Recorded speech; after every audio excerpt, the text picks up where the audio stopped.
کہا کون سی؟ تو فرمانے لگے رب فرماتا ہے اقترب للناس حسابهم وهم فی غفلۃ معرضون۔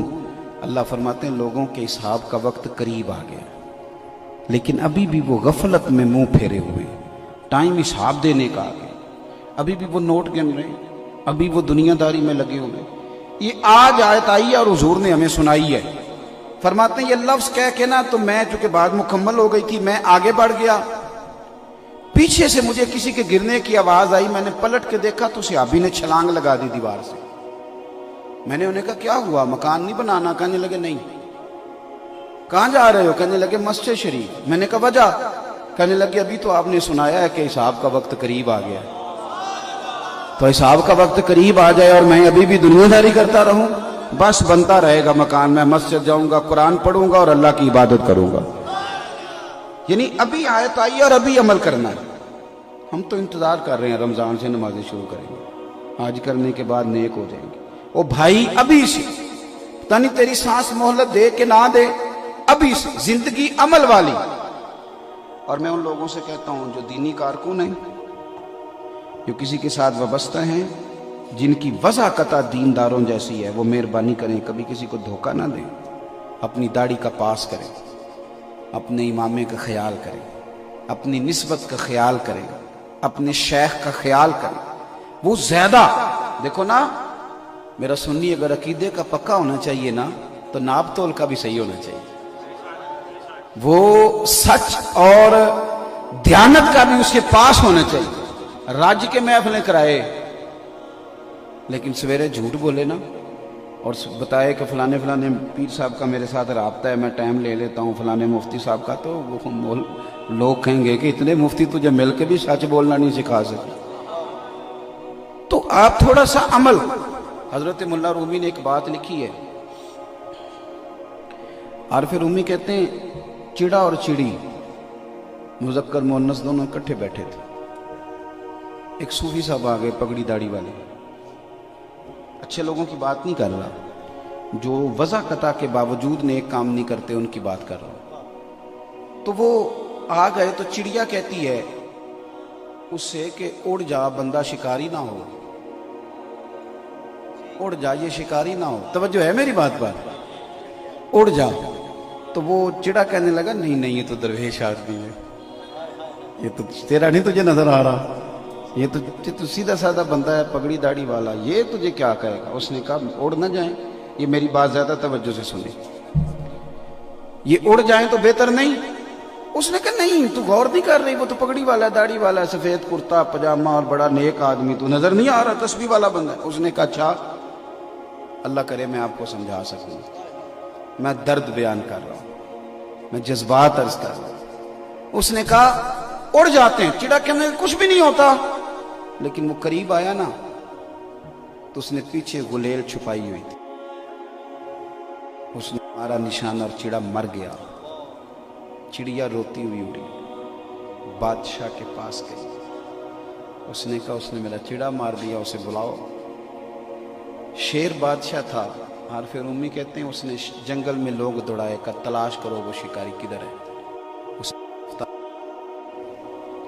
سامنے کھڑا کیا، کہنے لگا چڑیا تیرا مجرم پکڑ لیا ہے، پکڑنا ہمارا کام تھا پر سزا تیری مرضی کی دیں گے، نقصان تیرا، گھر تو تیرا اجڑا نا، تو تیری مرضی کی سزا دینی ہے، گرفتار کر لیا، تو بتا اس کے ساتھ کیا کریں۔ قلم توڑ دیا عارف رومی نے۔ فرماتے ہیں وہ چڑیا نے روئی، رو کے کہنے لگی بادشاہ اسے سزا نہ دو، بس اسے ایک حکم کر دو۔ اس نے کہا وہ کیا؟ اس نے کہا اسے کہہ دو کہ اگر تو نے شکار کرنا ہے تو کپڑے بھی شکاریوں جیسے پہن، اسے کہو صوفیوں جیسا لباس اتار دے، اسے کہو نہ کرے ایسا، درویشوں کی مسند سے اٹھ جائے، زاغوں کے تصرف میں عقابوں کے نشے من۔ اس نے کہا نہ لوٹے لوگوں کو، مذہب کا نام لے کے اور بڑے کام ہے اس کام سے لوٹ لے، اسے کو شکار کرنا ہے تو کپڑے شکاریوں جیسے پہنے، صوفیوں جیسے۔ مہربانی کرو مہربانی۔ آپ کہتے ہو میں چشتی ہوں، میں قادری ہوں، میں نقشبندی ہوں، میں سوروردی ہوں، میں فلانا ہوں۔ پلٹ کے دیکھا ہے کبھی خواجہ معین الدین چشتی کون تھے؟ کبھی دیکھا غوث اعظم جیلانی کیا تھے؟ کبھی غور کیا ہے؟ کبھی دیکھا ہے آپ نے کہ بہاؤاللہ نقش بند بخاری کی عظمت کیا تھی، شیخ شہاب الدین سہروردی کیا تھے؟ یار پلٹ کے دیکھ تو صحیح تیری نسبت۔ ایک درویش بزرگ تھے تو گلی سے گزر رہے تھے، طوائف بھی گزر رہی تھی، تو بابا جی کہنے لگے پتر پردہ کیا کر، اچھے کام کر۔ اس نے فوراً چہرے پہ کپڑا رکھ لیا، کہنے لگی بابا میں نے تو مان لیا تو ایک چھوٹی سی بات میں بھی کر لوں۔ اس نے کہا پتر کر لو۔ کہنے لگی میں جو کہلاتی ہوں نا، میں ہوں بھی وہی۔ آپ یہ بتائیں کہ آپ جو کہلاتے ہیں وہی ہیں کہ اندر سے کچھ اور ہیں؟ بابا جی گر گئے، اللہ اکبر کا تو وجد ہو گیا، کئی گھنٹے بے ہوش رہے۔ لوگوں نے کہا حضور یہ کیا ہوا؟ کہنے لگے یار وہ تو مجھے جھنجھوڑ گئی ہے، مجھے تو لوگ پتہ نہیں کیا کچھ سمجھتے، کس کس انداز میں لے کے چلتے۔ خدا را آپ کی ذمہ داری زیادہ ہے، آپ کی۔ میں دوستوں سے کہتا ہوں آپ نبی پاک صلی اللہ علیہ وسلم کو حاضر ناظر مانتے ہیں، آپ کی تو تنہائیاں بھی صاف ستھری ہونی چاہیے۔ وہ تو مان ہی نہیں رہا، وہ تو تیرا عقیدہ ہے، تو تیری تو ذمہ داری زیادہ ہے۔ عمل کی زندگی، عمل کی۔ امام حسین رضی اللہ تعالیٰ عنہ گزر رہے ہیں، امام زین العابدین کہتے ہیں ابھی میرے ابا جی نے گھر روٹی کھائی تھوڑی دیر پہلے، سڑک کنارے فقیر بیٹھے، سڑک کنارے۔ لاجپال اس پیر کو کہتے ہیں جس کے پاس 10,000 کا نذرانہ لے کے جاؤ تو آپ سے دروازہ کھولے، اور اگر خالی ہاتھ چلے جائے تو کہے جمعرات والے دن آنا، اس کو کہتے ہیں اللہ ماشاء اللہ۔ کہتے ہیں کہ فقیر غریب لوگ کنارے بیٹھے ہیں سڑک کنارے۔ تو جا رہے تھے امام حسین، ابھی کھانا کھا کے آواز دی حضور سنیے گا، امام حسین نے گھوڑے کی لگام موڑ لی، سڑک کنارے بیٹھے فقیر، سڑک کنارے، سنو سڑک کنارے۔ کہنے لگے ہمارا دل کرتا ہے ہمارے ساتھ روٹی کھائیں۔ امام حسین نے جبہ سمیٹا اور سڑک پہ بیٹھ گئے۔ انداز دیکھو، ان کے ساتھ روٹی کھائی اور زیادہ کھائی۔ پھر ان سے پوچھا کہو تو جاؤں؟ خوش ہو گئے، حضور جائیے۔ حضرت امام علی مقام واپس لوٹے نا، خود بھیک دیں خود ہی کہیں منگتے ایک بھلا ہو۔ واپس لوٹے تو امام زین العابدین کہنے لگے ابا جی آپ نے تو کبھی اتنی روٹی کھائی نہیں، دن میں ایک وقت کھاتے ہیں، اور آج آپ نے تھوڑے منٹوں کے وقفے سے اتنی زیادہ کھا لی۔ فرمانے لگے زین العابدین ایک لقمے کی بھی طلب نہیں تھی، جبر کر کے کھائی ہے۔ حضور کیوں؟